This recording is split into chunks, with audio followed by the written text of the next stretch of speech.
Hello my dear students, how are you all. Students, हम लोग CA में intermediate का पेपर नंबर 8 जो है कॉस्ट अकाउंटिंग, उसका एमसीक्यू रिवीजन कर रहे थे और अभी तक हमने 7 चैप्टर का एमसीक्यू ऑलरेडी रिवाइज कर लिया है।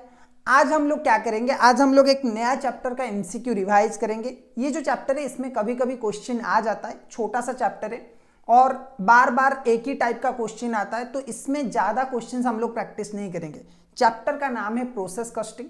कभी कभी एग्जाम में आ जाता है एमसीक्यू, अगर आएगा तो आपके लिए अच्छा है, क्योंकि बार बार अगर आप एमसीक्यू को इसकी पैटर्न देखोगे एग्जाम में, एग्जाम के जो पास्ट क्वेश्चन है उसके पैटर्न देखोगे ना, तो उस केस में क्या है कि एक ही टाइप का क्वेश्चन बार बार रिपीट होता है। ओके, सो सिर्फ 20 क्वेश्चन है, तो छोटा सा वीडियो होने वाला है, बहुत अच्छी तरीके से हम लोग रिवाइज करेंगे इस चैप्टर को। ओके, तो चलिए स्टार्ट करते हैं क्वेश्चन नंबर 1 से। ओके, क्वेश्चन नंबर 1 जो है आपका, वो क्या बोल रहा है, प्रोसेस कॉस्टिंग का।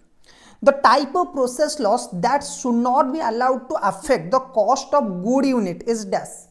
अच्छा, इनमें से कौन सा वो लॉस है जो कि गुड यूनिट के कॉस्ट के साथ एडजस्ट नहीं होता है, या फिर जो गुड यूनिट होते हैं उनके कॉस्ट को अफेक्ट नहीं करता है। देखो, ऑप्शन ए आपका है अबनॉर्मल लॉस, ऑप्शन बी है normal loss, option C seasonal loss, option D है स्टैंडर्ड लॉस। तो ये दोनों तो फालतू में दिया हुआ है, आपको पता है कि ऐसा कुछ लॉस प्रोसेस कॉस्टिंग में है नहीं।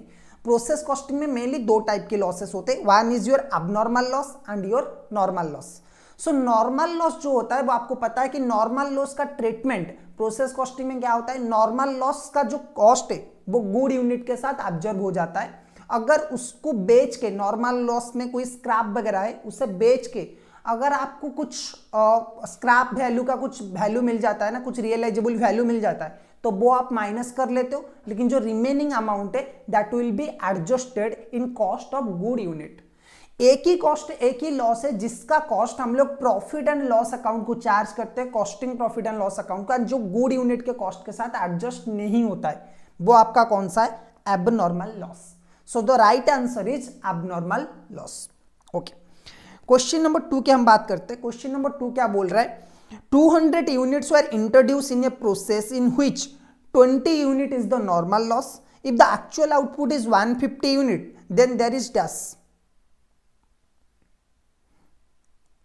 देखो, 200 यूनिट्स आपका, अगर आपने यूनिट इंट्रोड्यूस किया है 200 यूनिट्स, इसमें से आप माइनस कर लो 20 यूनिट जो ये बोल रहे हैं कि नॉर्मल लॉस है, और आपका आउटपुट आया है 150 का। सो सर बाकी का जो लॉस है 30 का, वो क्या होगा, इसे हम बोलेंगे abnormal loss. So option C is the right answer, abnormal loss of 30 unit. Okay, question number 3 क्या बोल रहा है, 100 unit are processed at a 100 units are processed at a total cost of 160 rupees. Okay, 100 units at a total cost of 160 rupees install किया गया, एक process में introduce किया गया। Okay, normal loss is 10%। So 100 unit आपने introduce किया है जिसकी कॉस्ट है 160 रुपीज, उसमें से नॉर्मल लॉस जो है वो 10% का है, और यूनिट जो नॉर्मल लॉस आपका है उसका यूनिट आपने सोल्ड किया है स्क्रैप को 0.25 रुपीज में, 0.25 रुपीज में। एक्चुअल आउटपुट की अगर हम बात करें तो 80 यूनिट का है, तो जो वैल्यू ऑफ एबनॉर्मल लॉस है वो कितना है। देखो, पहले तो एबनॉर्मल लॉस सर कितना है, 100 यूनिट्स हमने इंट्रोड्यूस किया था, इसका 10% नॉर्मल लॉस हुआ तो कितना हो गया, 90 आ गया। एक्चुअल आउटपुट आया है 80, तो एबनॉर्मल लॉस जो है वो है 10 का।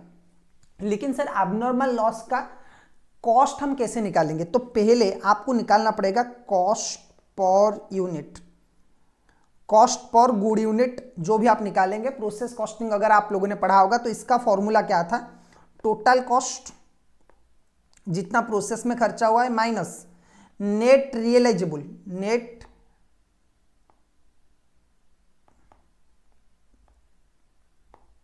वैल्यू, और सिंपल यहां पे मैं लिख रहा हूं net realisable from normal loss, space नहीं है, from normal loss divided by total unit minus normal loss. देखो, आपका टोटल कॉस्ट कितना है, 160 का है, राइट। आपका नॉर्मल लॉस का यूनिट कितना है, 10 रुपीज का नॉर्मल, 10 यूनिट्स नॉर्मल लॉस का है और आप बेच रहे हो उसे 0.25 में। सो नॉर्मल लॉस का रियलाइजेबल वैल्यू कितना आ जाएगा, 2.5।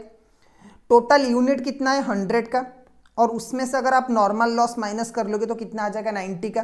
तो इसको अगर हम डिवाइड करें तो पर यूनिट आता है 1.75। सो हमारे पास अबनॉर्मल यूनिट कितना है, 10। तो 10 इंटू 1.75 ये जो आएगा, ये आएगा अबनॉर्मल लॉस। अबनॉर्मल लॉस का जो वैल्यू होगा वो कितना हो जाएगा, 17.5। तो देखो अबनॉर्मल लॉस हम कैसे निकालेंगे, बहुत ही सिंपल है। टोटल कॉस्ट ले लीजिए, टोटल कॉस्ट से माइनस कर लीजिए net realisable value of normal loss. Normal loss के जो स्क्रैप है उसे बेच के आपको जितना पैसा मिला है वो माइनस कर लीजिए।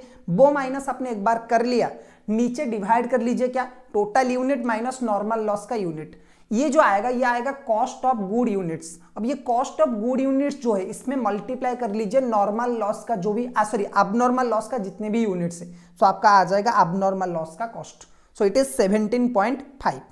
अच्छा, क्वेश्चन नंबर 4 क्या बोल रहा है, when average method is used in process costing the opening inventory cost are. जब हम average inventory average method use करते हैं प्रोसेस कॉस्टिंग में तो ओपनिंग इन्वेंट्री कॉस्ट जो होता है उसका क्या होता है, subtracted from the new cost, added to the new cost, kept separate from the cost of the new period, average with the cost of cost to arrive total cost. So इसका जो right answer होगा वो new cost के साथ add हो जाएगा। Okay, so added to the cost of new cost. Okay, question number 5 क्या बोल रहा है, spoilage that occur under inefficient operating condition. जो स्पॉइलेज हुआ है प्रोडक्ट का या फिर यूनिट्स का इनएफिशिएंट ऑपरेशन की वजह से, इनएफिशिएंट ऑपरेटिंग कंडीशन की वजह से, एंड जो कि नॉर्मली इन ऑर्डिनरीली कंट्रोलेबल, जो कि नॉर्मली कंट्रोल हो सकता है, उसे हम क्या बोलेंगे। इसका सिंपल आंसर है अबनॉर्मल स्पॉइलेज। तो 5 नंबर का जो आंसर है वो है आंसर नंबर बी, मतलब option number B, abnormal spoilage. Okay, उसके बाद हमारा आता है question number 6, the cost of normal process loss. Cost of normal process loss, जो नॉर्मल प्रोसेस लॉस होता है उसका क्या ट्रीटमेंट होता है। ए, absorbed by good unit produced and amount realized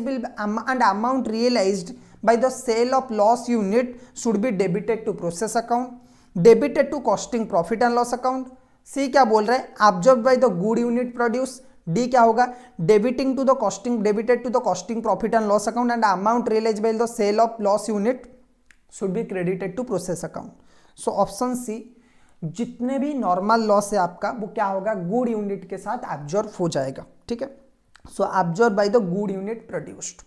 question number 7 क्या बोल रहा है, the value of abnormal loss is equal to. Abnormal loss का वैल्यू क्या होगा, total cost of the material, material का जो टोटल कॉस्ट है वो हो सकता है, total process cost less realisable value of the normal loss.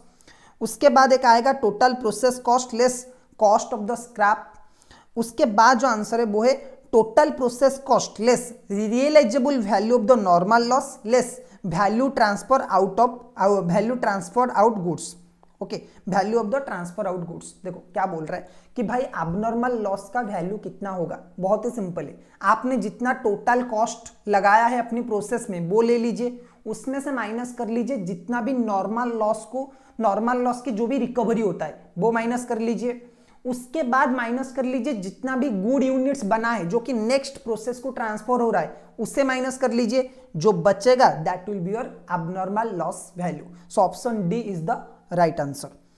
Inter process profit is calculated because, inter process profit हम लोग क्यों कैलकुलेट करते हैं, inter process profit is calculated because option A process is a cost centre, option B each process has to report profit, option C the efficiency of the process is measured, option D the wage of the employees are linked to process profitability।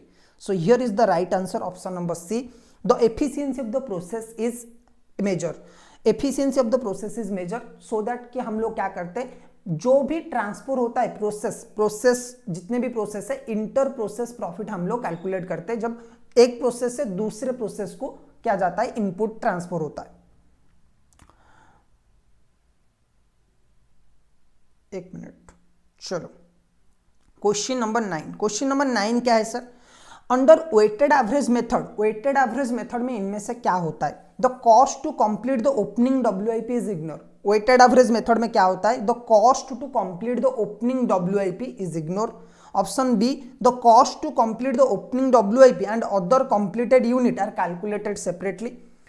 Weighted average method में क्या होता है? Opening stock के जो value होता है उसे ignore कर लेते हैं। ऑप्शन टू, ओपनिंग स्टॉक को ओपनिंग WIP का जो कंप्लीटेड कॉस्ट है उससे एंड जो अदर इनपुट्स है उसका सेपरेट कैलकुलेशन किया जाता है। Cost of the opening work in progress and cost of the current period are aggregated and the aggregate cost is divided by output in terms of completed unit. दोनों जो current year में, current process में, current period में खर्चा हुए उसका and जो work in progress opening में था उसका खर्चा, दोनों को मिलाया जाता है और डिवाइड किया जाता है टोटल यूनिट्स, टोटल आउटपुट के साथ, टोटल कंप्लीटेड यूनिट के साथ। लास्ट नंबर जो डी ऑप्शन है वो क्या बोल रहा है? Closing stock of work in progress is valued at a current cost. So option C is the right answer. Question number 10 क्या बोल रहा है? देखो क्वेश्चन नंबर 10 बहुत ही सिंपल है। A process account is debited by abnormal gain, the value is determined as. जब एक प्रोसेस अकाउंट एबनॉर्मल गेन के साथ डेबिट हुआ है ना, जब एक प्रोसेस अकाउंट में एबनॉर्मल गेन डेबिट हुआ है तो उसका वैल्यू हम लोग कैसे निकालेंगे? Equal to normal loss, cost of the good units less realisable value of the normal loss, cost of the good unit less realisable value of the actual loss, equal to the value of the good unit less closing stock. So यहाँ पे जो right answer है वो है cost of good unit less realisable value of the normal loss. अच्छा, question number 11 थोड़ा सा बड़ा है। Lean Lab develop 55 mm film using a 4-step process that moves progressively through 4 departments. Okay, so Lean Lab department, Lean Lab एक company है, एक lab है जिसने 55 mm के फिल्म डेवलप किया है। ओके, 4 स्टेप को फॉलो करके। ओके, और ये जो 4 स्टेप है 4 प्रोसेस को फॉलो करके, 4 प्रोसेस 4 डिपार्टमेंट के थ्रू किया जाता है। The company specialise in overnight expenses, overnight service and has the company specialise in overnight service and has the largest drug store chain as its primary customer. Company का success rate अगर हम देखें तो company के बहुत सारे large drug store जो है वो प्राइमरी कस्टमर है उसके। Okay, currently direct labour, direct material, overheads are accumulated by the department. जो जितने भी डायरेक्ट लेबर, डायरेक्ट मटेरियल जो भी खर्चा होता है वो धीरे धीरे एक्यूमुलेट बाय प्रोसेस एक्यूमुलेट होते जाते हैं। तो यहाँ पे क्वेश्चन ये पूछ रहा है, the cost accumulation system that best describe the system of lean lab is using is dash. अच्छा, ये पूछ रहा है कि इनमें से कौन सा कॉस्टिंग लीन लैब फॉलो कर रहा है अपनी प्रोडक्ट की कॉस्टिंग के लिए? Operation costing, activity based costing, job order costing, process costing. इसका आंसर बहुत ही सिंपल है, process costing.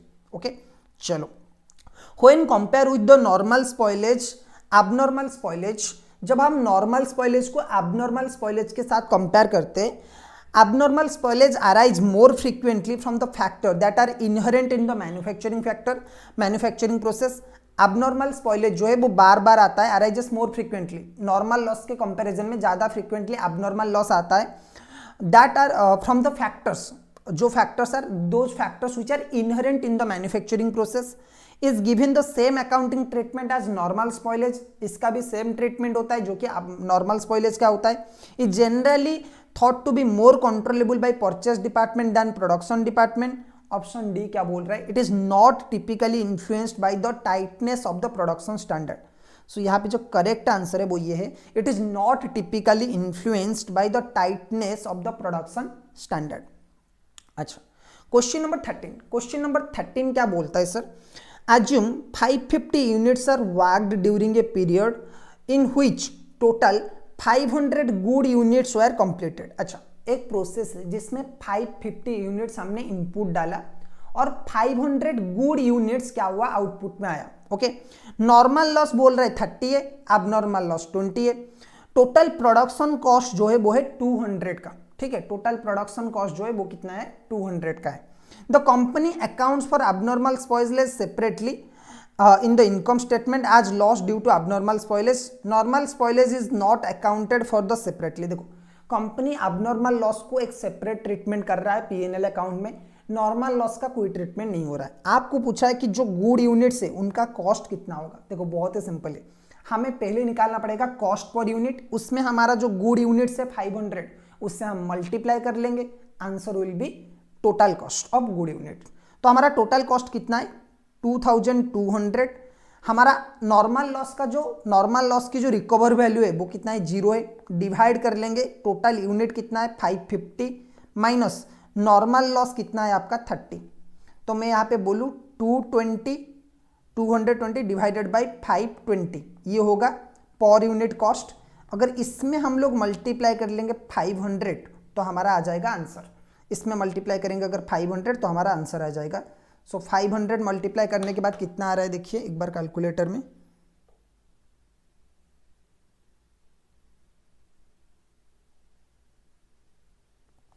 2200 divided by 520 into 500। सो यहाँ पे जो आंसर आ रहा है वो आ रहा है 2115.38। सो हम जो अप्रोक्सीमेट आंसर है वो ये ले लेंगे। एक्चुअली आंसर आ रहा है 2115.38। सो जो राइट आंसर होगा वो होगा option B 2115 approximate answer. Okay, question number 14 क्या बोल रहा है, चलो देखते हैं। क्वेश्चन नंबर 14 बोल रहा है, ये आंसर आप लोगों ने होपफुली कर लिया होगा। क्वेश्चन नंबर 14 क्या दे रहा है देखो, क्वेश्चन नंबर 14 बोल रहा है IC limited usage process costing system and inspect it's goods post manufacturing and engineer notice on May 31 तो फॉलोइंग। देखो IC limited process costing system follow कर रहा है and inspected goods post manufacturing, and इसकी goods जो manufacture हो जाता है उसकी पोस्ट मैन्युफैक्चरिंग ये लोग इंस्पेक्शन करते। 31 मई को क्या हुआ कि 31 मई को एक इंजीनियर ने नोटिस किया गुड यूनिट कंप्लीटेड कितना है 1500, नॉर्मल स्पॉइलेज है 300 का, अबनॉर्मल स्पॉइलेज है 100 का। ठीक है, गुड यूनिट कंप्लीटेड 1500 का, नॉर्मल स्पॉइलेज 300 का, अबनॉर्मल स्पॉइलेज कितना है 100 का। ओके, सो यूनिट कॉस्ट हो यार, यूनिट कॉस्ट कितना है, मेटेरियल देखो 2.5, conversion cost labour and overhead कितना है 6 रुपीज का। The number of unit that company would transfer to its finish goods stock and the related cost of these units are. क्या बोल रहा है कि मेटेरियल कॉस्ट पर यूनिट का कितना है 2.5 and conversion cost labour and overhead का कितना है 6 रुपीज का। ठीक है, गुड यूनिट जो ट्रांसफर हुआ है वो 1500 का हुआ है, तो जो गुड यूनिट ट्रांसफर हुआ है उनका कॉस्ट कितना होगा। देखो बहुत ही सिंपल सा चीज है दोस्तों, यहाँ पे जो टोटल यूनिट का कॉस्ट है वो 8.5 है। क्यों, क्योंकि 6 प्लस 2.5 8.5 है। अब इसमें हमें ये देखना है कि जो गुड यूनिट्स है उसमें दो चीजें, अबनॉर्मल लॉस का ट्रीटमेंट हम लोग सेपरेट करेंगे, लेकिन जो नॉर्मल लॉस है उसका जो कॉस्ट है वो भी इतना ही हुआ होगा पर यूनिट, वो अब्जॉर्ब हो जाएगा। क्योंकि आपका ट्रांसफर हुआ है 15,000 प्लस आपका ये हुआ है 300, टोटल जो कॉस्ट इनकर्ड हुआ है वो है 15,300 के लिए, लेकिन आउटपुट कितना ट्रांसफर होगा वो होगा 15,000। सो ये 15,300 के लिए जितना भी खर्चा हुआ है वो 15,000 का कॉस्ट बन जाएगा। सो इसमें आप मल्टीप्लाई कर लीजिए 8.5। सो जो आपका आंसर आएगा एक बार मैं कैलकुलेट कर लेता हूँ, वो आएगा ये 15,000 यूनिट के लिए, ये दोनों को अगर आप मल्टीप्लाई करेंगे 15,300 into 8.5, your answer will be this. Okay, चलो क्वेश्चन नंबर 15 जो है, क्वेश्चन नंबर 15 चलो करते हैं। क्वेश्चन नंबर 15 क्या बोल रहा है, क्वेश्चन नंबर 15 स्टूडेंट आपका सीएम में इंटर में आता है। यही क्वेश्चन है जो कि बार बार आपके एग्जाम में आता है। ये एक ही क्वेश्चन है जो कि बार बार आपके एग्जाम में रिपीट होता है, तो इसे जरा ध्यान से देखिए। In a process 800 unit are produce, एक प्रोसेस में 800 unit are introduce, in a process 800 units are introduce during 2024-2025। 5% of input is normal loss, 5% जो है इनपुट का नॉर्मल लॉस है। Closing work in progress is 60%, that is 60% of 100 unit. Okay, 660 completed unit are transferred to next process. Okay, equivalent production of the period कितना होगा। बहुत ही simple सा question है। देखो 800 यूनिट इंट्रोड्यूस किया गया जिसमें से 3 है, एक तो है 5% का नॉर्मल लॉस जो कि है 40, एक हमने टोटल कंप्लीटेड यूनिट कर लिया है 660 का, तो यहीं पे तो 1700 हो गए, मतलब 700 हो गया। ठीक है, ये टोटल कंप्लीटेड यूनिट से। ओके, WIP में कितना है 100 यूनिट है। ओके देखो 3 है, 800 में से 3 यूनिट अगर हम देख ले तो एक है कंप्लीटेड यूनिट जो कि 660 का है, एक है नॉर्मल लॉस का जो कि है 40, WIP का कितना है 100। ठीक है, अब ये जो WIP है ये 50% कंप्लीट, सॉरी 60% कंप्लीट हुआ है, तो इसमें हम मल्टीप्लाई कर लेंगे 60, तो इक्विवेलेंट यूनिट की अगर हम बात करें तो कितना आ जाएगा 60। नॉर्मल लॉस जो इसमें से कुछ आएगा ही नहीं, ये कितना है 660, तो टोटल कंप्लीटेड यूनिट कितना आ जाएगा 720 का। तो option D is the right answer 720। अब ये सिमिलर क्वेश्चन में अगर बोलूं, क्वेश्चन नंबर 16 में है, in a process 12,000 unit were introduced during the period, 5% is normal loss, closing work in progress is 60%, is 1500 unit, completed unit कितना है 9,900 completed units are transferred to the next process, equivalent production for the period is dash। अब देखो total है 12,000 unit, इसमें 3 unit हम लोग ले लेंगे, एक है completed 9,900 units, normal loss is 5% that is 600 units, and abnormal loss जो है वो, सॉरी जो वर्क इन प्रोग्रेस है WIP, ये है नॉर्मल लॉस और ये है कंप्लीटेड यूनिट्स, और जो हमारा वर्क इन प्रोग्रेस है, वर्क इन प्रोग्रेस कितना है 1500 का जो कि हमारा 60% कंप्लीटेड है। देखो ये तो ऑब्जर्व हो जाएगा गुड यूनिट में क्योंकि ये तो लॉस हो चुका है, ये आएगा नहीं, तो जो आएगा वो आएगा 9,900 प्लस 1500 का 60%, यानी कि इसमें इसका 90%, सॉरी 900, तो टोटल जो आंसर आएगा वो आएगा डी 10,800। तो 10,800 is the right answer. Okay, question number 17 क्या बोल रहा है, Floralin industry cultivate flower during the growth process, some Floralin nurseries cultivate flowers and during the growth process some flowers naturally wither away, those losses are considered routine and anticipated, what would be done with the revenue generated from the sale of these withered flowers? Option A, credited to direct expenses account, debited to process loss, credited to normal process loss, credited to process account। So 17 number का जो answer होगा वो D होगा, credited to process account. इन्हें क्योंकि ये normal loss है तो नॉर्मल लॉस में जो भी आपका कुछ भी वैल्यू आता है वो क्या होगा, आपका क्रेडिट साइड में प्रोसेस लॉस का इनपुट किया जाएगा। In a production process there are 800 unit at the beginning of the period, during the period 200 unit were added and ending inventory had 400 unit with 50% work completed, calculate the equivalent completed unit. देखो आपका 800 unit beginning में था, 200 unit add किया गया, यानी कि total unit कितना आ गया 1000 यूनिट। ओके, इसमें से बोल रहा है कि क्लोजिंग में 600 WIP है, इसका मतलब सॉरी 4400 WIP है, यानी कि 600 पूरा का पूरा कंप्लीट हो चुका है, तो 600 तो कंप्लीट हो चुका है, प्लस जो WIP उसका कितना कंप्लीट हुआ है 50% कंप्लीट हुआ है, यानी कि 400 का 50%, तो मैं बोलूं कितना हो जाएगा, इसका 200 हो जाएगा, यानी कि 800। क्वेश्चन नंबर 19 क्या बोल रहा है, देखो इन ए मैन्युफैक्चरिंग प्लांट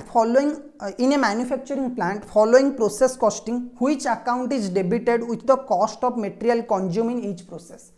देखो अगर कोई manufacturing plant process costing follow कर रहा है तो जो material which account is debited with the material consume in each process, जितना मटेरियल कंज्यूम होता है उसमें कौन सा अकाउंट डेबिटेड होगा, तो इसका सिंपल सा आंसर है प्रोसेस अकाउंट, क्योंकि आप पहले एंट्री में आते हो process account debited to material.